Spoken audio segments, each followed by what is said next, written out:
Ya, saudara, mengapa Perpu Cipta Kerja begitu mendapat penolakan dan bagaimana kemudian solusinya untuk ekonomi Indonesia? Kita ulas bersama ahli hukum tata negara Bivitri Susanti dan juga ada Presiden dari Aspek Asosiasi Serikat Pekerja Indonesia Mira Sumirat.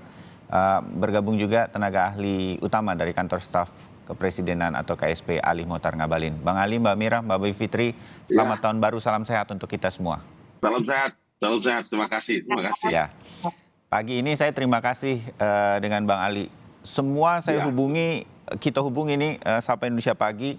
Akhirnya Bang Ali di detik-detik terakhir. Terima kasih. Jadi siap, mohon siap. nanti Terima kasih. mendengarkan apa yang ingin disampaikan Mbak Mira dan juga Mbak Bivitri. Mbak Bivitri, Baik, baik. ya, saya membaca beberapa komentar Anda berkaitan dengan Perpu ini dan menganggap ini menurut Anda, kalau boleh disampaikan kembali kepada kita di Sapa Indonesia Pagi, pas tidak Perpu ini hadir Cipta Kerja, Mbak Bivitri? Sangat tidak pas. Jadi kalau menurut saya sih ini akal-akalan pada hukum tata negara Indonesia. Karena kita bisa lihat pertama bentuknya, kalau saya kira substansi nanti Mbak Mira yang akan lebih paham tuh. Dari segi proses ya, bahwa bentuknya Perpu aja Mas, itu kita harus kritik betul. Karena Perpu itu wilayahnya berbeda dengan undang-undang biasa. Peraturan pemerintah pengganti undang-undang. Materi muatannya memang sama dengan undang-undang karena itu bisa digunakan untuk menggantikan undang-undang, tapi Perpu itu dibuat untuk kegentingan memaksa, bukan memaksakan kegentingan gitu ya. Jadi kegentingan memaksa ini tidak ada. Dan kita harus ingat para pendiri bangsa ini ketika merumuskan pasal 22 Undang-Undang Dasar itu berpikir dalam konteks hukum tata negara darurat. Jadi kita mesti melihat harus ada situasi yang betul-betul katakanlah kalau perpunya nggak keluar pada hari ini, besok Indonesia akan bangkrut atau akan musnah, ada bencana alam luar biasa, harusnya begitu. Nah, kita paham tadi ditayangkan lagi bahwa alasannya adalah inflasi, krisis ekonomi. Saya setuju, kita semua saya kira setuju ya, akibat dari perang Ukraina itu ada. Tapi apakah diatasinya harus dengan Perpu? Karena Perpu itu kan pemerintah keluarkan dulu sendiri, langsung berlaku Perpunya, dan kemudian nanti ketika DPR sidang pada masa sidang berikutnya, baru dibahas, disetujui atau tidak. Artinya apa? Pemerintah sendirian memutuskan sesuatu tanpa ada cek dari cabang kekuasaan negara lain, bahkan ada cek dari masyarakat. Karena artinya kan prosesnya tertutup, tidak ada pembahasan di Senayan, gitu ya. Oke. Kita harus lihat proses itunya dulu, yang saya kira tidak bisa dijustifikasi sama sekali. Bahkan saya harus tambahkan, kenapa saya bilang akal-akalan betul, dikeluarkannya hari kerja terakhir sebelum tahun baru. Di saat semua orang tidak ada yang tahu, moodnya mood tahun baruan, tiba-tiba keluar dan draftnya saya carinya aktif sekali sampai ke setnek, saya telepon segala macam, tidak ada sampai malam tahun baru.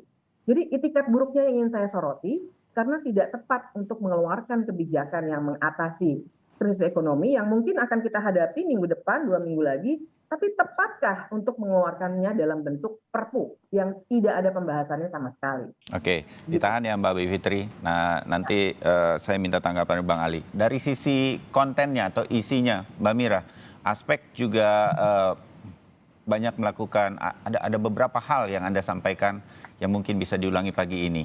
Mengapa aspek juga menolak Perpu Cipta Kerja ini, Mbak Mira?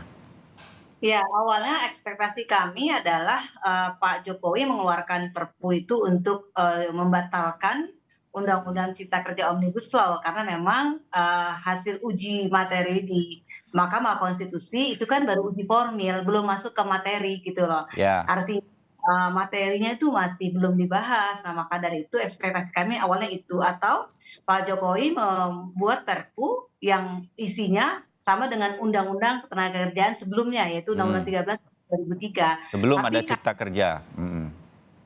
tapi kami sudah menganalisa dan membaca, membandingkan juga, ternyata isi Perpu hanya copy paste daripada Undang-Undang Cipta Kerja Omnibus Law. Ya, Maka dari itu tidak ada perubahan yang signifikan gitu loh. Malah terkesan kayak abu-abu dan malah banyak juga yang sangat dikurangi, yaitu salah satunya adalah pengurangan jam hari libur ya, harusnya 2 kali dalam sepekan, ini menjadi 1 kali, makin berkurang saja gitu loh. Dan bagi kami ini menjadi sebuah dugaan-dugaan kami, ada apa, menjadi, ketergesaan Pak Jokowi ya, pemerintah untuk mengeluarkan Perpu ini. Dan semuanya ya, semuanya itu tidak ada yang bermanfaat bagi kami para pekerja buruh gitu Mas Bayu. Ya, oke. Bang Ali, komentar Anda?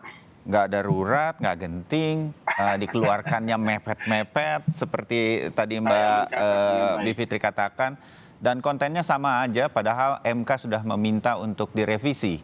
Bang Ali, Oke. mengapa? Saya mencatat dengan baik ya. Terima kasih untuk Mas Bayu, kemudian Adinda Kumira, sama Mbak Yu Bivitri. Salam dan doa di tahun 2023, selamat tahun baru. Ya. Pertama begini, memang apa yang dikemukakan oleh Mira maupun Bayu Bivitri itu berpikir tentang sebuah objektivitas dari sebuah proses.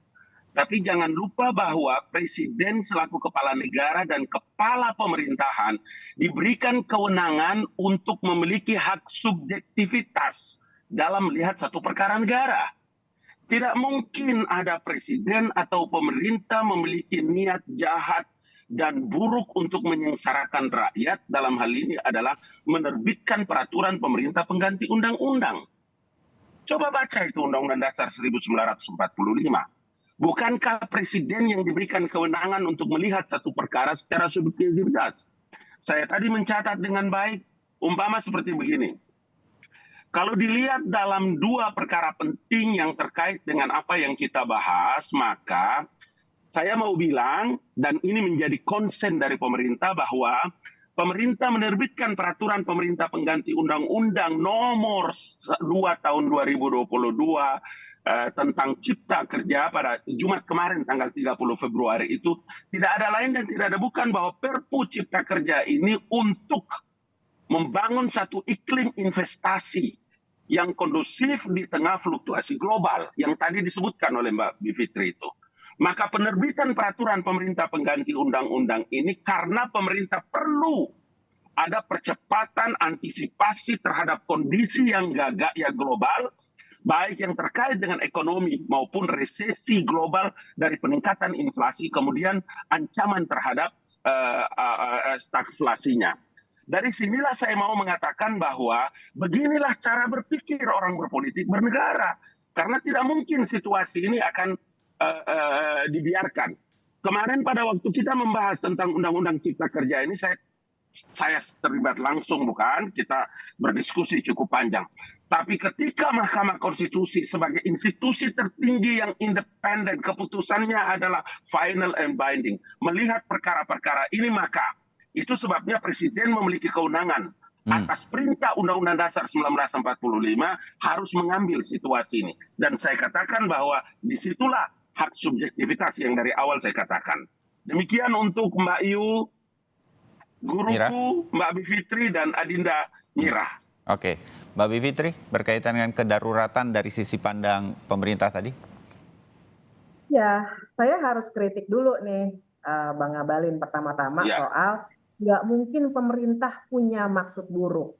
Nah, dari situ saja kita harus kritik betul, karena dari narasinya saya kira sudah sangat jelas, narasi resmi loh ada dalam pidato. Dan tadi Bang Abalin juga menyampaikannya dengan sangat jelas bahwa ini adalah soal memberikan iklim investasi yang baik. Nah, pertanyaannya kan at what cost iklim investasi itu ingin diberikan?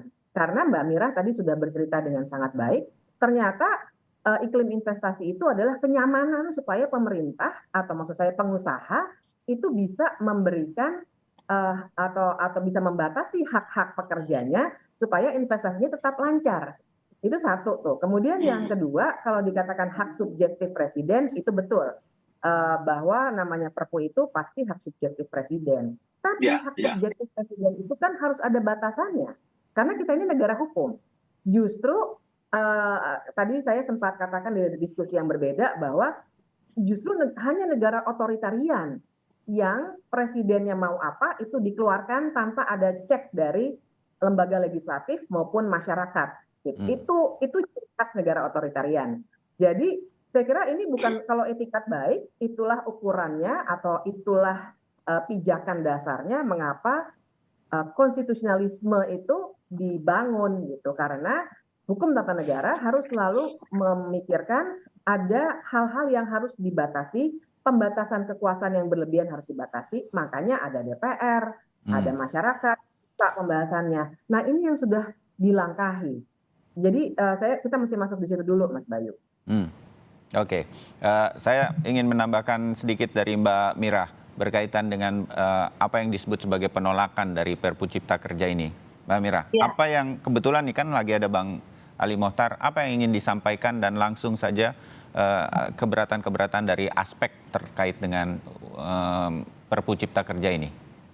Ya, kalau dari kata-kata Bang Ngabalin yang tadi sampaikan, bagus ya, ketika tidak mungkin presiden punya niat buruk dan sebagainya. Tetapi Bang Ngabalin, masalahnya isi Perpu itu sangat buruk gitu loh.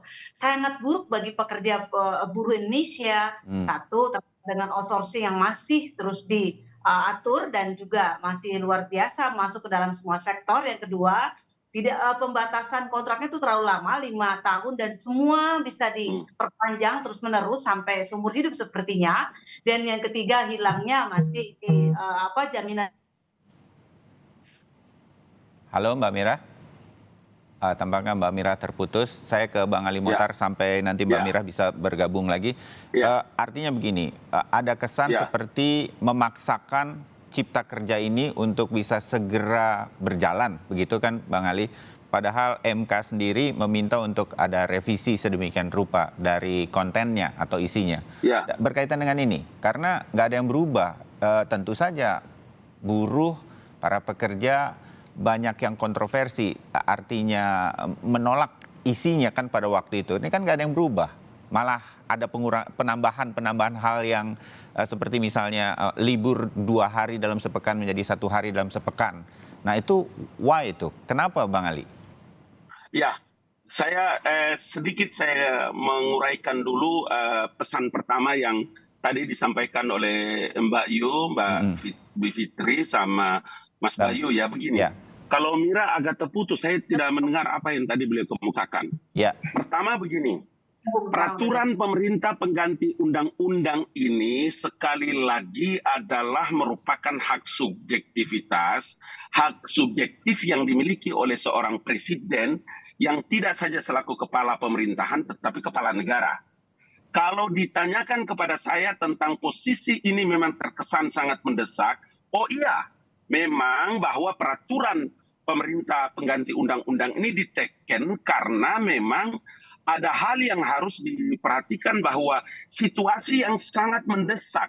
Sebagai seorang kepala negara dan seorang kepala pemerintahan, tidak boleh negara ini dalam ancaman. Itu pertama itu.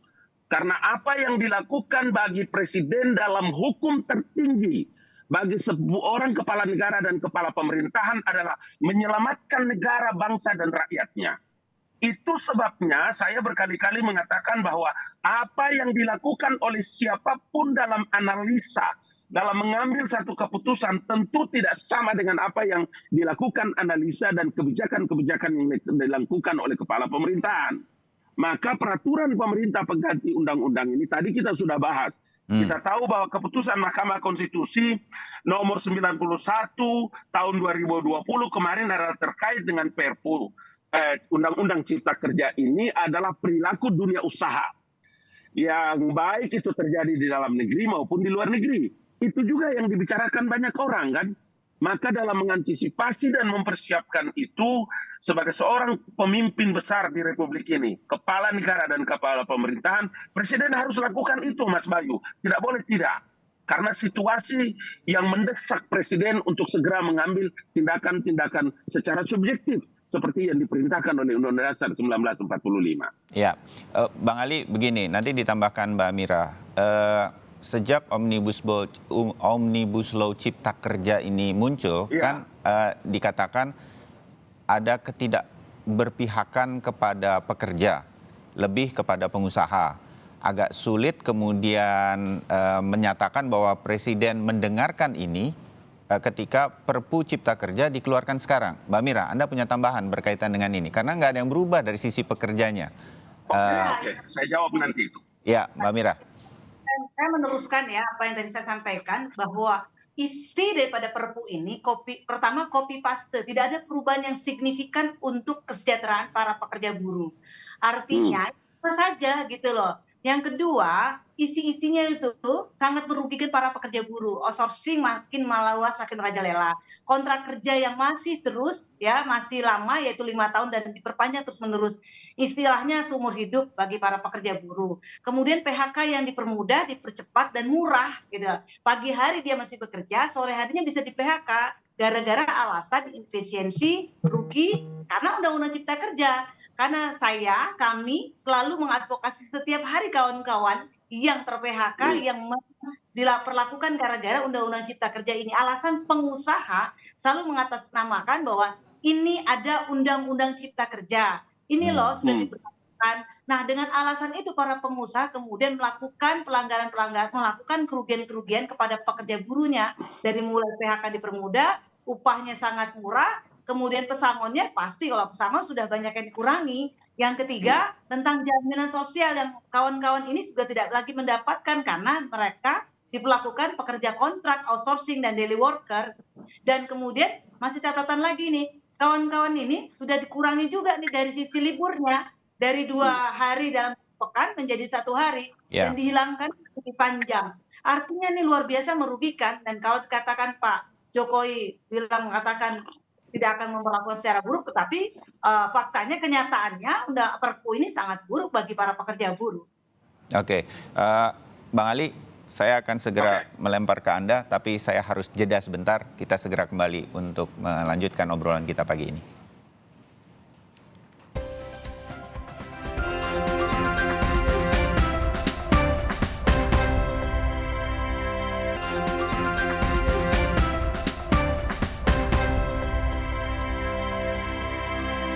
Saudara, kami sambung. Kontroversi Presiden Joko Widodo mengeluarkan Perpu Cipta Kerja. Masih ada Bivitri Susanti, pakar hukum tata negara, Mira Sumirat, Presiden Aspek, Asosiasi Serikat Pekerja Indonesia, Ali Mohtar Ngabalin, tenaga ahli utama KSP, Kantor Staf Presiden.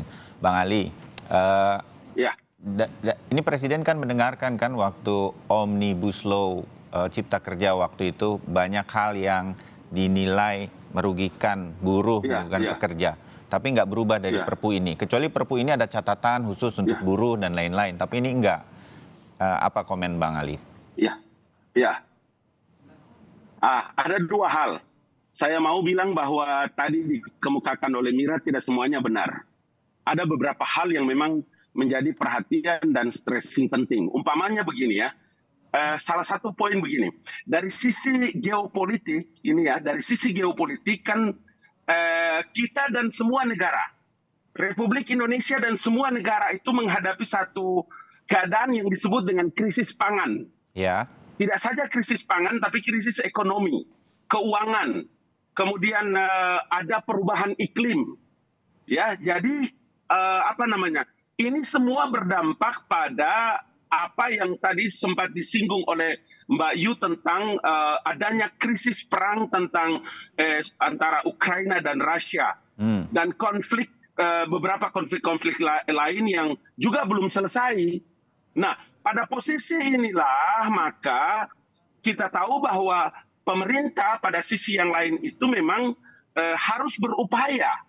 Ya, Mas Bayu, harus berupaya untuk menjaring investasi sebagai salah satu kunci pertumbuhan ekonomi. Oleh karenanya, maka keberadaan peraturan pemerintah pengganti undang-undang ini betul-betul diharapkan dapat memberikan kepastian hukum. Saya kira Mira pasti setuju dengan saya. Ini pada poin yang saya bilang bahwa apakah kita memilih teman-teman, para pekerja, buruh-buruh itu dalam status dan masalah-masalah hukumnya dengan tidak ada kepastian hukum, atau dengan Undang-Undang Cipta Kerja, atau saya sebut dengan peraturan pemerintah pengganti undang-undang ini adalah memberikan kepastian hukum, termasuk bagi pelaku usaha.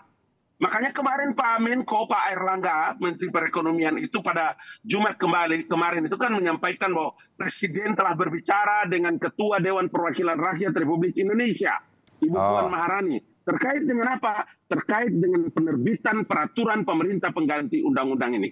Makanya saya dari awal mengatakan bahwa penerbitan peraturan pemerintah pengganti undang-undang ini sejalan dengan peraturan perundang-undangan serta pedoman-pedoman. Termasuk di dalamnya adalah keputusan Mahkamah Konstitusi nomor 38 tahun 2009. Coba kita cek bareng-bareng deh. Tidak oke. akan mungkin keliru. Ya. Maka Mas Bayu, sekali lagi bahwa penerbitan peraturan pemerintah pengganti undang-undang ini baik itu dari putusan Mahkamah Konstitusi yang menyatakan bahwa Undang-Undang Cipta Kerja ini inkonstitusional secara bersyarat gugur. Saya harus menggunakan istilah itu. Ya, secara dia inkonstitusional secara bersyarat gugur. Dan itu kita harus akui bersama. Karena MK adalah institusi yang dihadirkan dalam semua keputusannya final binding. Dengan demikian maka Presiden harus mengambil langkah-langkah ini. Oke, saya mendapatkan poin bahwa ujung-ujungnya adalah diharapkan investasi bisa banyak masuk berkaitan dengan ancaman resesi global. Karena ini nanti akan menjamin ketenaga kerjaan dan lain-lain. Oke, Mas Bayu. ya. Dan kepastian hukum. Ya, oke, kepastian hukum bagi investor dan lain-lain. Tapi saya sedikit dulu berkaitan dengan kalau udah begini, Mbak Bivitri, apa yang diminta oleh Mahkamah Konstitusi untuk ada revisi dalam 2 tahun kalau saya tidak salah dari Omnibus Law Cipta Kerja, apakah ini jadi batal karena Perpu ini muncul atau tetap harus dilakukan pemerintah, dan apa yang bisa dilakukan supaya masukan-masukan dari Mbak Mirah dan kawan-kawan, dari para pekerja, dari para buruh bisa tetap masuk. Bisa jadi, ini dalam bayangan saya, Perpu ini muncul untuk masuk investasi, tapi pasal-pasal yang lainnya masih bisa dibicarakan atau tidak? Gimana itu dalam tata negara, Mbak Bivitri? Pertama gini dulu deh, saya harus menjernihkan supaya kita semua terbuka pikirannya. Oke. Sebenarnya ini yang disebut dengan autocratic legalism. Legalisme yang punya ciri-ciri otoritarianisme. Jadi kalau kita mau berdebat misalnya, apakah betul Presiden bisa mengeluarkan Perpu? Betul, betul. Apakah betul MK itu adalah lembaga yudikatif yang harus mengecek pemerintah? Betul. Tapi lihat isinya dan lihat bahwa hak subjektif Presiden yang dari tadi digaungkan oleh Bang Ngabalin itu semua dalam sebuah negara demokratis dibatasi. Makanya kita disebut negara demokratis, bukan negara otoritarianisme. Jadi ke situ dulu tuh. Kita nanti bisa berdebat di detailnya, betul. Tapi detailnya bagi pemerintah yang punya kekuasaan memang menurut konstitusi, jadinya seakan-akan selalu betul. Padahal sebenarnya hukum tata negara sedang diakal-akali. Nah, jadi dari situ saya menjawab pertanyaan Mas Bayu sekarang. Ya. Jadi kita harus perhatikan putusan MK tentang Undang-Undang Cipta Kerja itu kan itu hasil uji formil, bukan material ya. Yang ingin diubah oleh MK adalah proses legislasinya harus lebih baik. Dan proses legislasi yang lebih baik itu ada 2 kata MK. Ini jelas sekali di pertimbangan hukumnya. 1, metode omnibusnya harus sudah diakui dalam sistem hukum Indonesia. Dan yang kedua, partisipasi bermakna. Itu saya sampai hafal itu, halaman 393. Partisipasi bermakna. Tahun 2020.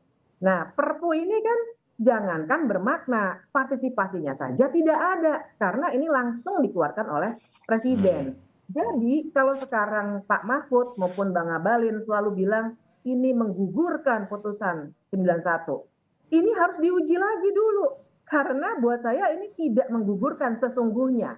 Walaupun secara legalisme yang sempit tadi, kita bisa bilang begitu, namanya Perpu langsung berlaku memang. Tapi sebenarnya karena aspek yang kedua tadi soal partisipasi bermakna tidak dipenuhi, apalagi ini bentuknya Perpu, menurut saya ini salah dan tidak bisa dianggap menggugurkan undang-undang atau putusan tentang Undang-Undang Cipta Kerja.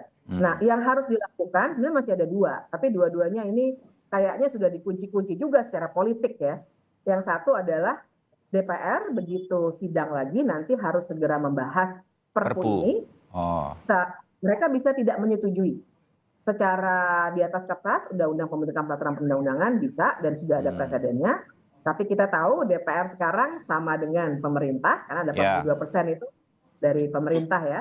Kemudian yang kedua ke MK untuk mengujinya. Tapi lagi-lagi MK juga sangat sulit kalau tidak didorong dari luar, karena kita tahu MK itu sekarang juga sedang diancam kemandiriannya, karena sedang ada revisi Undang-Undang MK yang akan membuat pengaswantoan itu bisa dilakukan pada 9 hakim MK oleh semua institusi yang memilih hakim-hakim itu. Jadi bisa dipastikan nanti akan sangat sulit untuk mengambil keputusan seperti ini. Oke, Bang Ali, kalau dengar Mbak Bivitri menjelaskan, rasanya Perpu ini akan tetap berjalan. Begini Mas Bayu. Hah? Begini Mas Bayu. Ini sudah terpaksa berjalan. Saya, Mas Bayu, Mbak Yu Bivitri sama Adinda Kumitra, kita mesti berpikir secara positive thinking. Dalam bahasa agama itu adalah berhusnuzan, berprasangka baik. Karena yang kita bicara ini adalah menyangkut hajat orang banyak. Sehingga baik dalam Mahkamah Konstitusi maupun di Dewan Perwakilan Rakyat Republik Indonesia, apapun kita secara subjektif menilai, tetap dalam kerangka knowledge, ilmu pengetahuan. Kenapa? Karena tapi kan di agama pun diajarkan juga untuk musyawarah dan membicarakan semuanya kan. Mahkamah Konstitusi meminta untuk ada masukan-masukan. Kenapa sih pemerintah nggak mau menerima masukan-masukan dulu? Bukan. Dengar baik-baik. Tidak mungkin presiden mengeluarkan peraturan pemerintah pengganti undang-undang tanpa membicarakan persoalan ini dengan seluruh perangkat yang melekat kepada beliau. Oh, jadi sudah. Itu sebabnya kami, dengar Mbak Basmayu, itu sebabnya kami dari kantor staf presiden, salah satu di antara perangkat yang melekat kepada presiden itu kami membuat pointers yang disebut dengan daily briefing. Daily briefing itu untuk memberikan masukan kepada Bapak Presiden poin-poin terkait dengan fungsi, tugas, dan kewenangan hak tertinggi yang diperintahkan oleh Presiden untuk beliau mengeluarkan peraturan pemerintah pengganti undang-undang seperti yang dituntunkan oleh Undang-Undang Dasar 1945. Itu pertama. Yang kedua, peraturan pemerintah pengganti undang-undang ini akan mendapatkan persetujuan atau ditolak oleh Dewan Perwakilan Rakyat Republik Indonesia. Jadi tidak mutlak Perpu ini diterbitkan oleh Presiden, kemudian semua orang sami'na wa ta'na dalam bahasa Quran itu kami dengar dan kami taat dan tunduk. Tidak, dibahas di DPR. Kalau kita berprasangka buruk lagi kepada DPR, tidak boleh. Karena DPR adalah perwakilan rakyat Republik Indonesia. Itu yang menurut saya kita berdialog ini menjadi penting untuk memberikan pembelajaran juga kepada rakyat penonton Kompas TV, termasuk yang ada di Kendari, Sulawesi Tenggara. Saya ada di sini sekarang, Mas Bayu. Ya. Gitu. Oke. Ini saya boleh masuk di sini? Boleh, silakan Mbak Bivitri. Ya, saya dari tadi sangat ingin mendebat, tapi saya berusaha untuk menghormati dulu Bang Abalin. Tapi saya harus katakan bahwa dalam bernegara, sekarang giliran saya ya Bang ya. Dalam bernegara itu kita memang seperti harus selalu bersuuzon. Kita harus berprasangka buruk. Kenapa? Karena dalam bernegara kita sedang mengelola kekuasaan yang sangat besar, yang bahkan bisa menentukan hak asasi manusia seseorang dan banyak orang, masyarakat luas.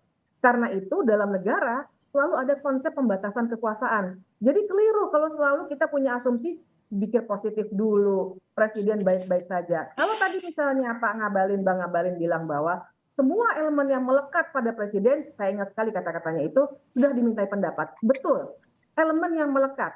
Tapi masyarakat tidak melekat, Mbak Mira tidak melekat, saya tidak melekat, didengar atau tidak.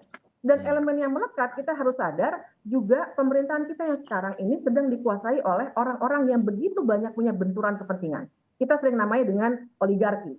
Orang-orang yang sebenarnya memiliki saham di banyak perusahaan tambang, perkebunan, dan lain sebagainya, di mana pengambilan-pengambilan kebijakan itu sudah sangat sering dipengaruhi oleh orang-orang yang punya benturan kepentingan ini.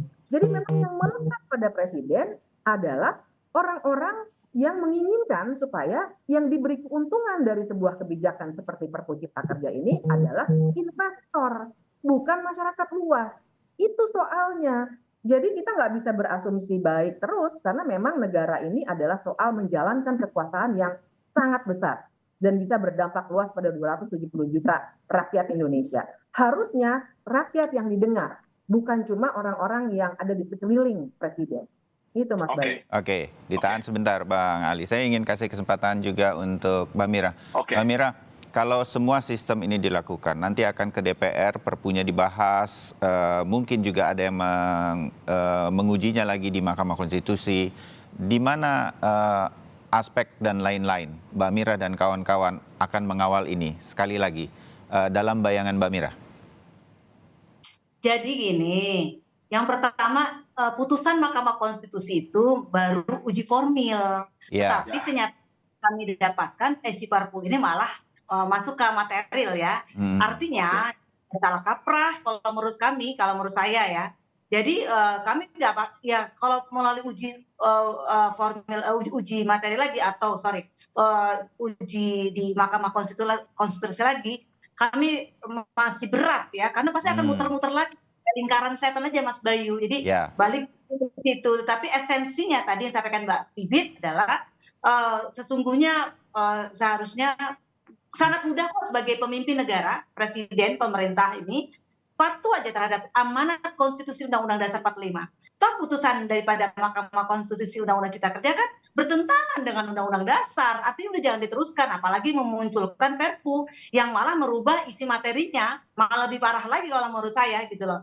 Artinya kami insya Allah untuk melakukan uji itu kayaknya lagi mikir berulang kali karena memang sudah kami sampaikan dan kami sangat luar biasa mengalami kemarin pada saat uji judicial review di MK luar biasa beratnya dan kami sudah menghasilkan putusan GR MK ternyata dibalas dengan pemerintah dengan Perpu dan ternyata isi Perpu juga copy paste malah juga ada perubahan-perubahan. Mending kalau perubahannya yang mensejahterakan, perubahannya makin memburuk bagi para pekerja buruh gitu. Kalau bicara tentang investor gitu ya, Bang Abalin pasti sangat-sangat paham dan tahu gitu ya. Akibat dampak Undang-Undang Cipta Kerja ini berapa sih investor yang datang ke kita? So kemudian juga bagaimana keuntungan negara ini atas Undang-Undang Cipta Kerja itu dibuat gitu loh. Artinya bagi kami pekerja buruh nggak melihat itu. Malah makin memperburuk, makin memiskinkan, mensengsarakan para pekerja buruh kita akibat dampak Undang-Undang Cipta Kerja Omnibus Law ini. Dan kami masih belum, maaf nih ya, masih belum percaya dengan DPR RI karena tadi memang kan sudah ke pemerintah semua. Itu Mas. Ya, oke. Singkat Bang Ali, mungkin terakhir dari Anda. Ini kan menuai lagi kontroversi. Kita mengulang lagi Omnibus Law. Saya bukan pengamat ekonomi, tetapi selalu berbincang mengenai Omnibus Law dan sekarang ada Perpu Cipta Kerja. Ini akan justru membuat gejolak lagi. Feeling saya, mudah-mudahan saya salah Bang Ali. Tapi apakah dengan demikian masukan-masukan dari Mbak Mira, mewakili banyak pekerja, masukan dari tata negara, ada hal-hal yang harus diperhatikan oleh pemerintah yang memegang kuasa sekarang, sulit untuk nggak membuat ini jadi akal-akalan. Saya meminjam Mbak Bivitri, ini mepet-mepet benar di tahun baru dan segala sesuatunya tadi sudah kita bahas. Tapi apakah dengan begini pemerintah mau mendengar dan melihat lagi sehingga ini nanti betul-betul seperti yang diharapkan Presiden, diharapkan kita semua. Baik buat semua orang, itu aja Bang Ali. Singkat. Mas Bayu, di tanganku ini ada Perpu ini saya ada pegang. Memang kalau saya jalan kemana-mana saya bawa bahan-bahan supaya kalau Kompas TV telepon saya bisa punya data dan bisa ini. Begini. Saya berharap banyak agar teman-teman Dewan Perwakilan Rakyat Republik Indonesia saat ini mendengar apa yang kita bincangkan. Langkah pertama begini, ini kan peraturan pemerintah pengganti Undang-Undang Nomor 2 Tahun 2002 kan sudah diterbitkan. Sejumlah poin dan perkara-perkara yang dikemukakan oleh Mira maupun Mbak Ayu, sekarang kalaulah pemerintah itu dicurigai deh, tidak dipercaya dengan Presiden Joko Widodo atau pemerintah atau teman-teman yang menangani ini di Kementerian Perekonomian. Menurutku, karena ini saya katakan tadi saya sudah pegang Perpu, maka dicatat poin-poin mana yang menjadi keberatan, poin-poin mana yang menyulitkan apa yang seperti tadi disebutkan oleh Mira, catatkan dengan baik-baik, kemudian ini perkara kan akan dibahas ini Perpu ini di Dewan Perwakilan Rakyat Republik Indonesia. Kalau nanti teman-teman tidak bisa punya hubungan untuk masuk dengan Dewan Perwakilan Rakyat Republik Indonesia, insya Allah sore saya balik ini ke Jakarta. Kita jumpa, saya menjadi orang terdepan untuk mengantarkan ya Mira dan kawan-kawan, atau juga mungkin Mbak Yu sebagai seorang ilmuwan, kita diskusikan, kita bicarakan agar semua poin-poin yang tadi dibahas dan dikeberatkan itu dibicarakan dengan Dewan Perwakilan Rakyat Republik Indonesia. Kasih satu poinnya atau satu kopinya sama saya. Mari kita bicarakan untuk kepentingan bangsa dan negara dan rakyat Indonesia, lebih utama lagi. Tadi adalah komunitas teman-teman buruh di seluruh Indonesia. Supaya apa? Supaya kita tidak boleh saling mencurigai. Kita tidak boleh saling berprasangka buruk terhadap keputusan-keputusan yang mendatangkan kemaslahatan bagi kepentingan rakyat dan negara ini. Itu poin saya. Terima kasih. Baik. Nah, saya tutup di sini dulu karena saya meyakini ini masih akan berlanjut. Jadi kita bertiga, berempat bersama saya mungkin masih ketemu lagi untuk membahas perkembangan ini. Insya Allah. Ya. Doakan saya tiba di Jakarta dengan selamat dari Kendari, Sulawesi Tenggara. Amin, mudah-mudahan. Dan mudah-mudahan diskusi-diskusi ini lewat siapapun bisa mengalir, termasuk lewat Bang Ali Mohtar Ngabalin sebagai tenaga ahli utama di Kompas KSP. TV yang undang pasti saya orang pertama untuk hadir. Terima kasih. Terima kasih Bang Ali. Mbak Bivitri, Mbak Mira, kita berlanjut lagi. Saya meyakini untuk obrolan pagi ini, saya terima kasih untuk wawasannya. Selamat pagi, salam sehat. Terima kasih Mira. Terima kasih. Assalamualaikum warahmatullahi wabarakatuh.